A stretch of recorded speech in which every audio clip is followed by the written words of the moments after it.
In America, it's easy to spot the racists. They're the ones waving the Confederate flag or screaming at perceived immigrants to leave our country so it can be great again. Of course, this sort of racism is typically seen as the exclusive domain of white people, but can black people be racist? On this episode of The Uncomfortable Truth, we're going to explore this idea of racism. This is Loki Mulholland, and it's time to get uncomfortable. We're joined today by freedom rider and civil rights activist LaVon Brown, as usual. And hello, LaVon. How you doing? Hey Loki, how are you? Doing good. Doing good. So we talked about this idea several years ago about whether or not black people can be racist in America. I said no, and you said, Well, I think black people can be, but it doesn't matter in the scheme of things.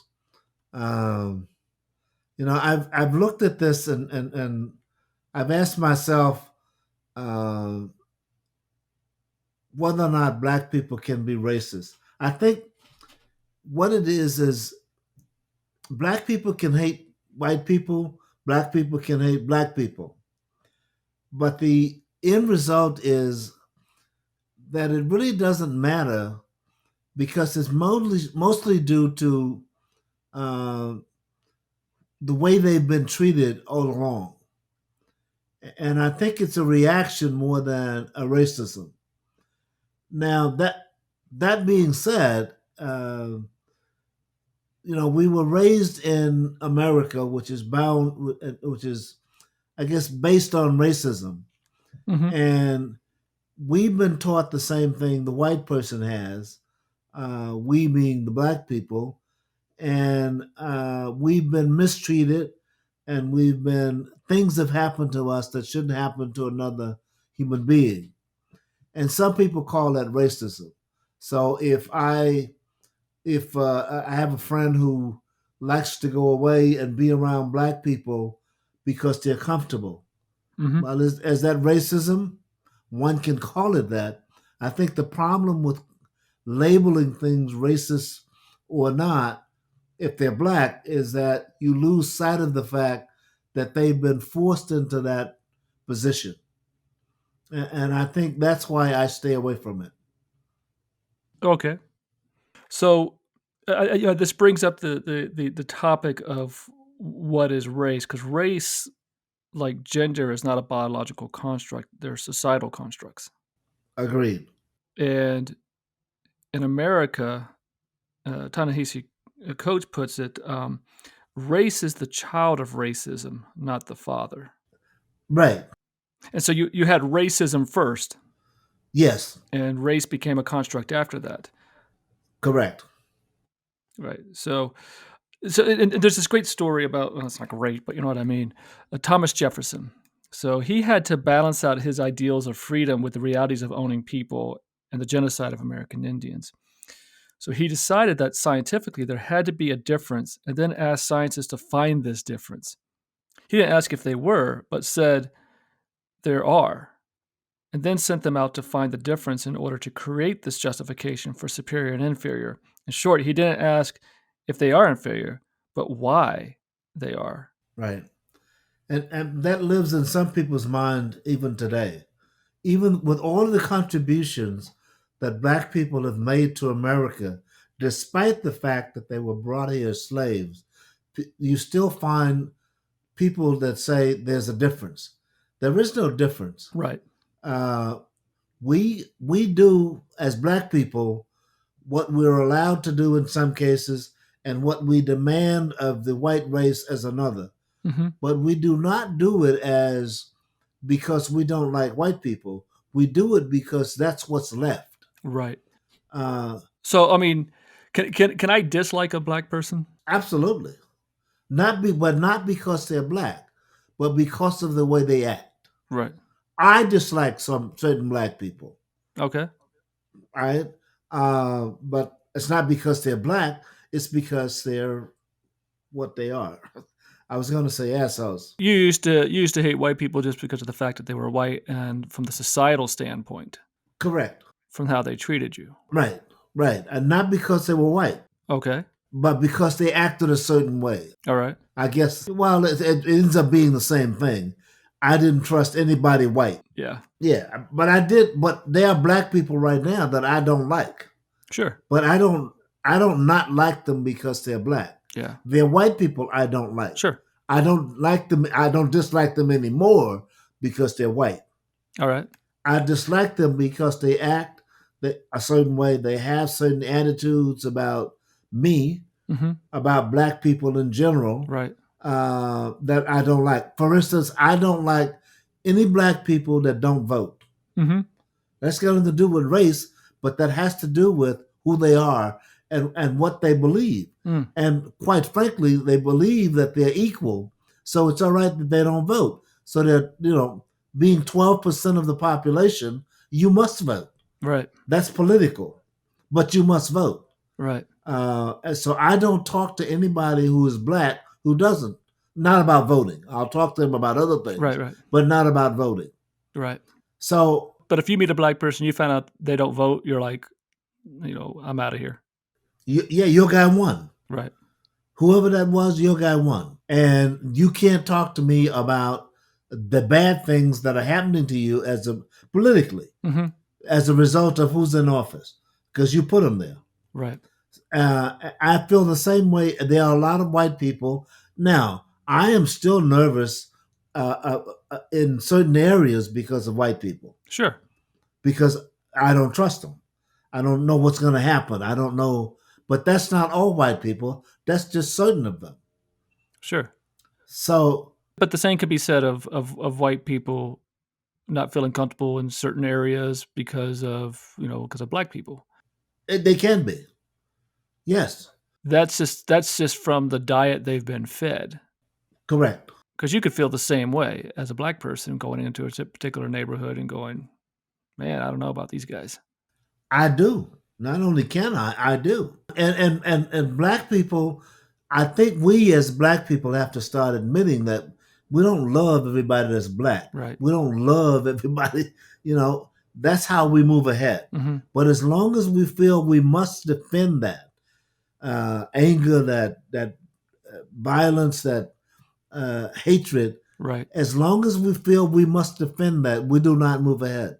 In my other life, I'm a filmmaker, and one of my more fascinating films I created is the award-winning film titled Black, White, and Us. It's about viewing racism through the lens of transracial adoptions in Utah. Utah? Yeah, Utah. It just so happens to be the transracial adoption capital of the world. So what happens when white families who didn't believe racism existed anymore adopts a black child?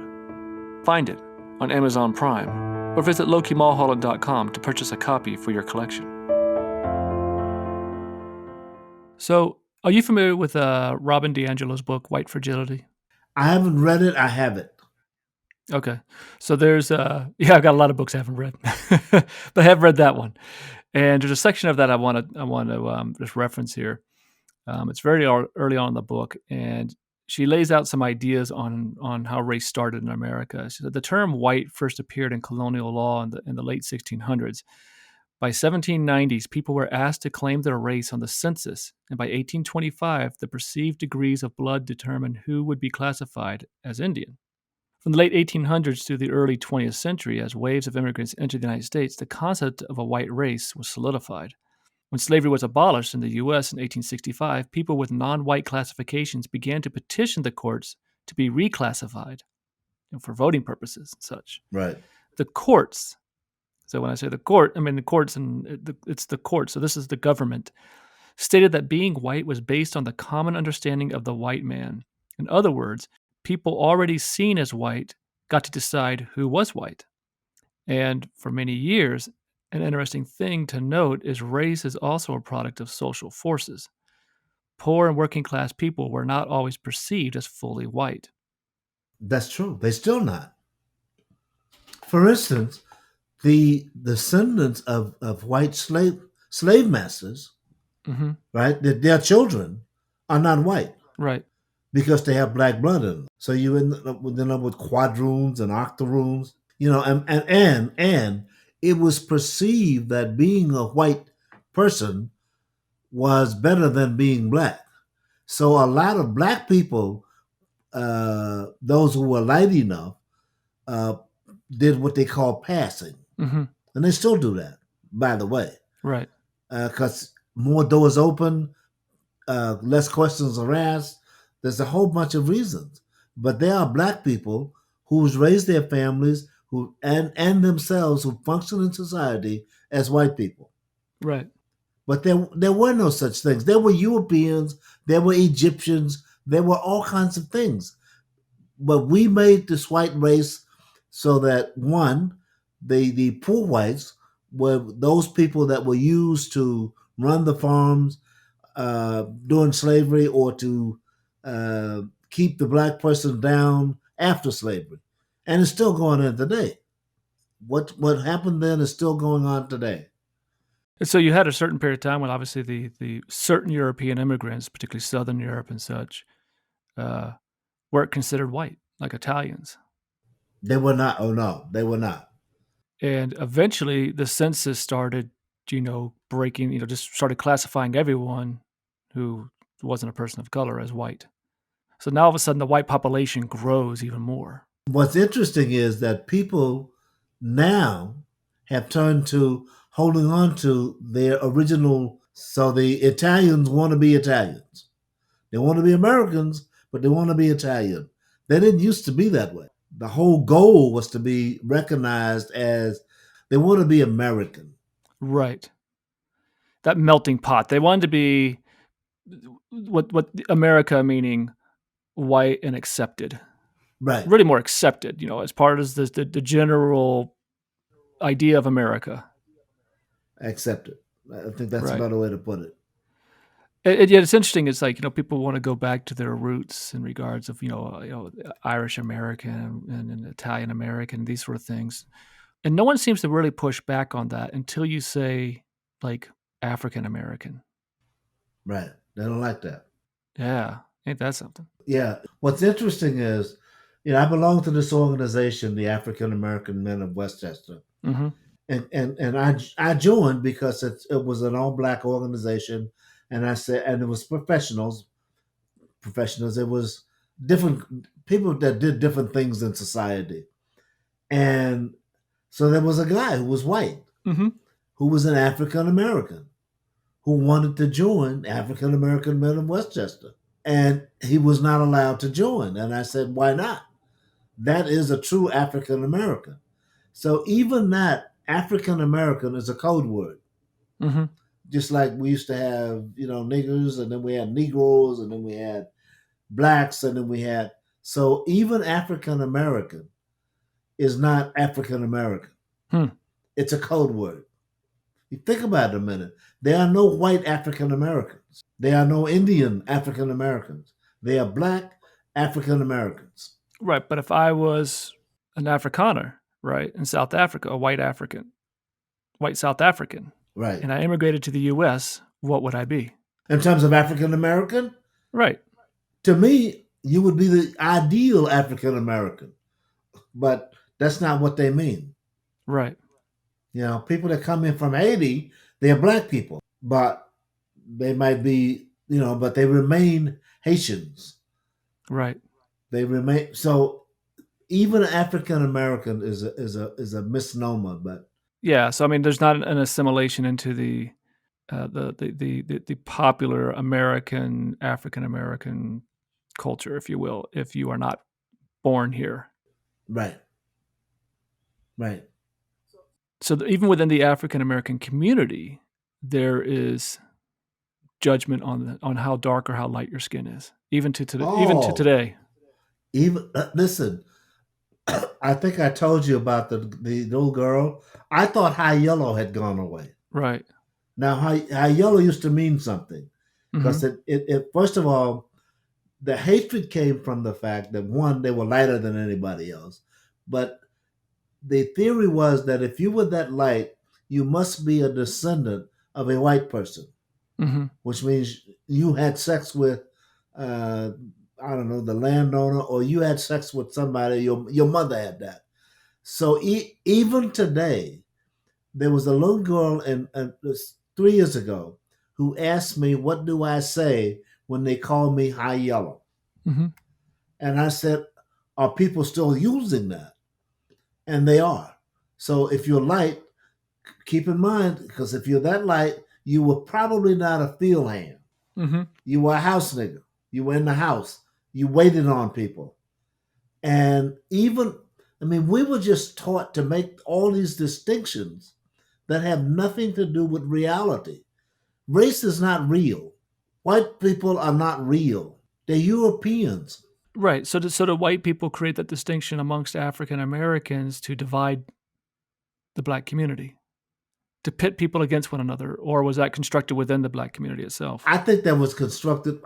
My personal feeling is that was constructed within the black community. Now I don't know the history of it, but I think so Why do you think that? because you were treated differently, right? The house, the people in the house were not the same as the ones in the field. Right. They were not treated the same way. They ate better food. Now they were still servants. They were still slaves, but they were treated differently. So and there was a resentment among those about those people, Mm. and quite frankly, they thought they were better. Right. And then the stereotypes, perpetuate off of that then. Exactly. Now I don't know where that started. I don't know the history well enough, but I would imagine where I've heard it, it's always been that black people started that. Yeah. Now, what's interesting is we don't get along. We in America have, for the longest time, did not get along with black people from other places. Right. That's another reason why I'm opposed to reparations. We would argue and fight with Jamaicans. Mm-hmm. There was something wrong with them. There's nothing wrong with them, but we created that. And most of Africa wants nothing to do with the African American from America. Hmm. Why? Because we were slaves. We are the descendants of slaves. So a lot of people that are going to, now I don't know what it's like going to Africa now, but Right. for the longest time, the Africans considered themselves different, better Right. than Sure. the people that were here. So a lot of it came from that. But we I think are the people that created that distinction. Now, Right. we did that because it was already created in the among white people. Mm-hmm. That if that was your son, in theory you treated them differently. If that was your daughter, differently. You were still a slave, but differently. So black people just picked up on it. Under the assumption that because you were lighter, you were going to be treated different. Yeah. That wasn't always the case. My work has taken me to a lot of places, and I've been fortunate to meet some incredible people.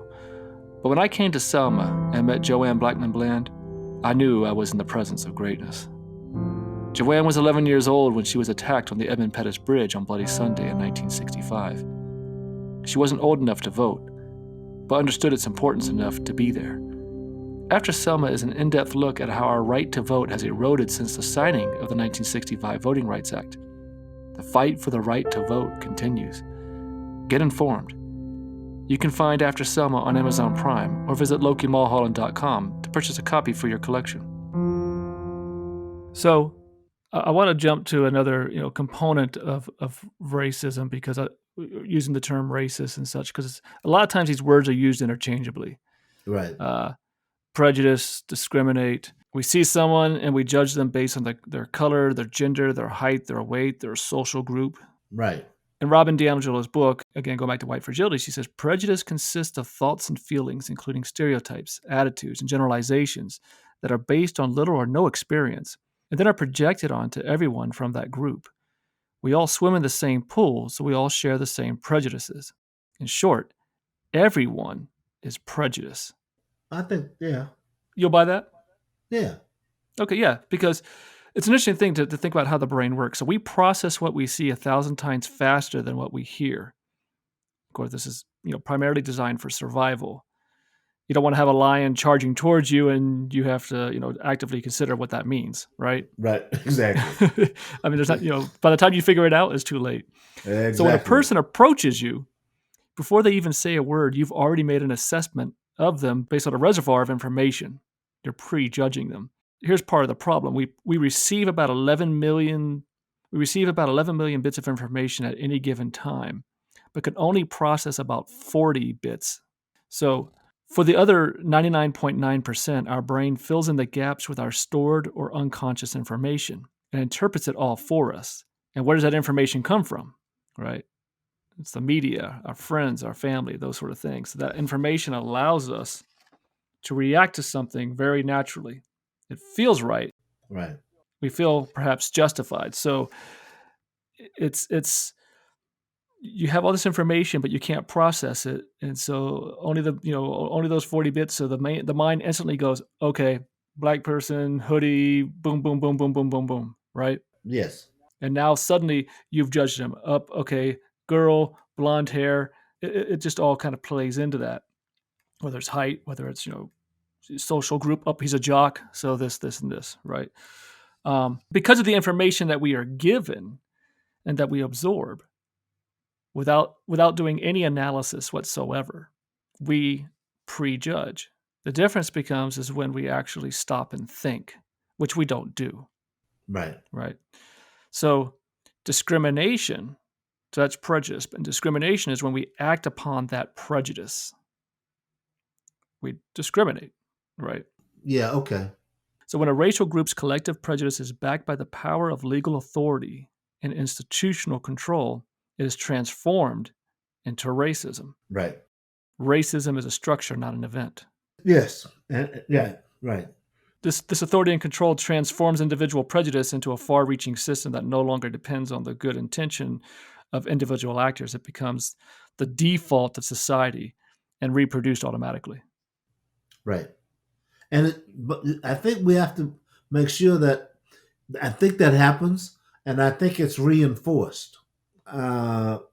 Used to be when you picked up a newspaper, for instance, the only time you ever saw a black face in the newspapers was when usually a male was being arrested. Right.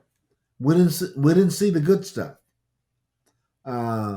and so that to the person I was right all along. And once the brain makes a decision that has to do with survival, Mm-hmm. it holds on to that. Right. Because it's important to keep that. Now there's not much we can do about that, but that's what happens. Right. So unless I approach you as a black person, and then you approach me as a white person, we will never. We are suspicious of those people. Right. Why? Because we were born that way, we were brought up that way, and it was reinforced for us.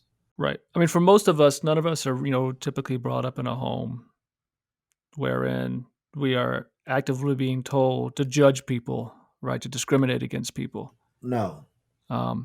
Usually it's the exact opposite. We need to love everybody and those sort of things. But there's never actually an active way of telling people how to not judge. Right? No. Not to discriminate. Right. There's no anti-racism. It's like, don't be racist. Okay, because racists are bad people. An individual, right. A racist is a bad person who does bad things, immoral, and I'm not a bad person, so thus I can't be a racist. Talking about racism doesn't create racism. Right. So not talking about it doesn't mean this is going to go away. Right. Suddenly, look, the problem is the reason why we have racism is because black people keep bringing it up. Well, no, that's not how it works. I mean, yeah. If it went away, we wouldn't have a problem. Right. Well, for example, my mom and I, a couple years ago, we were speaking at Utah Valley University because I live here in Utah, and she came out, and we were speaking here, and a student, asked a question. He says, is there really a lot of racism in Utah because we don't really have a lot of black people here? As if the presence of black people creates racism. Right. It's like, look, you don't need to have any black people around here to be racist. Right. Now, my response was, well, maybe there's not a lot of black people here because it is so racist. Right. But aside from that, how about you ask all the Mexicans who live here? Yeah. If it's racist or not. Right. right, right? right. But just that mindset alone is like, it was, are you guys just talking about it too much? And my mindset is, but maybe you're not talking about it enough. Well, we talk a lot. We just don't talk. We don't have the right. We don't talk about it the right way. All right. You know, when I say that, it's like we talk. We So you and I are failing at this right now? Is what you're saying? No, we are doing fine, but we need what we need to do is take it to other people. What you do, what your mother does, Right. what I do, what Lou does, that's what you need to do. You need to tell people and let them see Right. you're no different than anybody else. Right. You just happen to know more and you will help them get there. But if they don't see that, if they don't feel that, if they don't function in that environment, they never know. My daughter, when she was real little, came home and said, "What is now?" Her question was, she was brown, and the other girl, some other girl in class was not. I said, "Oh, people come in all different colors. Hmm. Don't worry about that." I says, "Worry about how they treat you." Right. I says, "Don't worry about what color they are." But if that's the reason. I says, "People come in colors." Now I could have answered that a whole nother way, Right. and people normally do because Sure. that's all they know. An Ordinary Hero was my first award-winning documentary. It's about the life of my mother, Joan Trumpauer Mulholland, and her participation in the civil rights movement. For most of us, our mothers are heroes because they're mothers, and mom is just mom. But when your mother's a civil rights icon, and yet you never really knew it, things change. Go check out An Ordinary Hero and find out how choosing to do what was right instead of what was easy helped change the world. You can find it on Amazon Prime, or visit LokiMulholland.com to purchase a copy for your collection. It was interesting. I was reading this teaching manual, and it was for little kids. And one of the things it did was it says, show some pictures of different people from around the world so that kids can see their differences. And I'm like, wait, what? You know, that to me, that I was sitting there trying to process that little bit, going, okay, this is probably written from predominantly white kids, and that their experience is considered the normal, Right. and anyone else around the world would be considered different. Well, It's like that's no, but we're keep in not mind that the different. people who are doing that, who are writing books like that, are people who think like that. In other words, they think they're doing a good thing. Right? They mean well. Sure, they mean well, they just don't think well. No, because there's no reason for them to. Think about it a minute. If you're writing a book and you live in Utah, which is like 80 or something percent white, they're trying to be helpful because the children are going to see that Hmm. because they don't live there. And they are teaching what they know. That's the problem. They know what they know. They know what they've been taught. And they think that's correct. No, it isn't. It isn't. It isn't. Want a great way to help a worthy organization and educate children about the civil rights movement? Visit our foundation, the Joan Trumpauer Mulholland Foundation, at thejtmfoundation.org. That's thejtmfoundation.org. thefoundation.org. We are a 501c3 established to help end racism through education. A $5 monthly recurring donation will provide curriculum for 30 students. As my mother used to say, I can't do everything, but I can do something, because doing nothing is not an option. If you have wanted to help in this cause but didn't know how, now you can. The Joan Trumpauer Mulholland Foundation at thejtmfoundation.org. So for the last part of this, I want to ask one last sort of question here, and I just want to change it up one more time. And so, if we were in Africa, for example, can a black person be racist against another black person? Can he be? Well, the answer is Because you're going to have someone who does have power, if it's about discrimination and so forth, or is that construct just different because based on the color of one's skin and not necessarily, uh, tribalism or something else? There are groups of people. Some people don't like if you're from Nigeria. They don't like you if you're from. Now again, it's based on the same thing, and that is limited exposure to Hmm. people as a whole. Uh, Right.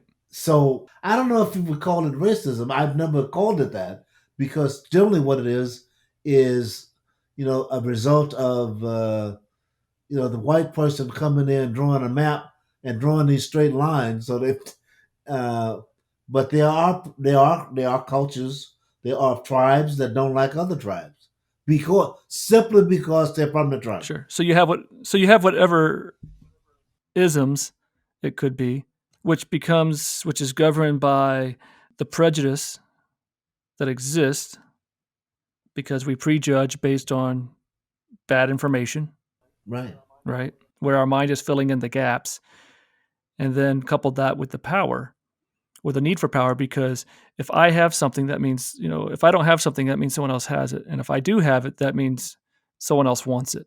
Correct. Boy, that is so true. We live that today. It's the us versus them. And so whatever that ism is, you'll find it. And that's a lack of an ability to have a conversation with one another, to interact on a genuine level of just, one person, one human being to another. Yes, yes, yes. Plus, plus, there's one other piece, which is they will accept the Almighty they, will not accept African Americans, but they might accept Africans Hmm. because generally the African that comes here doesn't want anything and doesn't particularly care. Well, I was about to make a generality, but many of the Africans that I have met Right. have no respect for what has happened to the black man in this country. Hmm. And part of that is because they don't understand it. Part of it is they have their country, they have their continent, they have Africa. But at the same time, they will not like the guy next door. Right. So it's all mixed up. But a lot of people from this country, black people, want to go to Africa. I still don't know what for, but they want to go to Africa because they feel that they belong there. Like the Italians will go to Italy, the Hmm. the Irish will go to Ireland. Uh, they want to stay here, but they want to go there because they feel a part of. Well, the Africans, most of the Africans that live in Africa, don't think we're a part of anything because we're enslaved, Right. and that you know So you have some sort of scarlet exactly we letter on do, you or something. we do because all we talk about is when we were enslaved. So it's how we teach American history in respects to slavery and Jim Crow. Does it perhaps psychologically re-enslave African Americans? The way that we do does psychologically because we don't see the change. We have to live it for a while, and then we say, "Well, some things have changed," but we don't want to admit that. Well, clearly, white people won't see the change either, because they just, well, that's just who they are. But exactly, I mean, there's obviously not a natural progression of sorts because society is telling them, well, they went from slaves to, Jim Crow to drug dealers. I mean, well, you will see thousands of white people turn out for a football game, which is mostly black. right, So we're good for that. right, Well, how about we come over your house for dinner? Well, no, you can't do that. right. I don't know you that well. Right, exactly. We entertaining. So we have to change that. Yeah. But we don't. And how are you going to look at my wife if you come over? Well, that's another thing. And no one would ever say that out loud, by the way. No one would ever say, I don't want you to come over because, I, I don't know how you're going to look at my wife or my daughters or if you're going to steal something. Right, right, right. Because that is the message that we give about racists. So and they don't ever want to be that. Hmm. So they won't say it. I would rather the person said it. Right. Right. I'm just uncomfortable with you coming over. Okay, well, why? Well, I just never had a black person over at my house. Oh, okay. Now we got something to build on. There's a ways to go. I mean, I think a lot has happened because I watch the kids Yes. around me. The last thing they worry about is what color somebody is. And in many of the towns and cities that you go in now, they don't get caught up in that. They don't. Uh, and, well, I don't. The thing is things are changing. I don't know if they'll change that much. I don't know. I hold a back judgment. But you get older. You buy your house, you live with your family, you become more isolated again Right. because you buy your house in the white neighborhood. You do all these different things, and all of that information starts to build up. And unless you consciously are working against the norm, going against the grain, you're just going to default without even realizing it. You will. Because even where I live, which is fairly integrated neighborhood, you go one block over, and not one block, but 5 minutes from here, it's a whole different world. It's all white. It's all white. Go to Eastchester or somewhere like that, uh, and or you talk to people and they will say, "Well, I love Mitch McConnell, or I love yellow hair," but they're not racist. Well, yeah, you are. You might not know it, but you are. Right. I don't care how much you hug me and kiss me, you are. Yeah. All right, man. Well, hey, Levon, I appreciate it. Anytime. These are good. Thank you again for listening. Make sure you head to my Patreon page at patreon.com/Loki Mulholland. Show a little love if you can, and get access to even more content. Until next time, don't be afraid to get uncomfortable.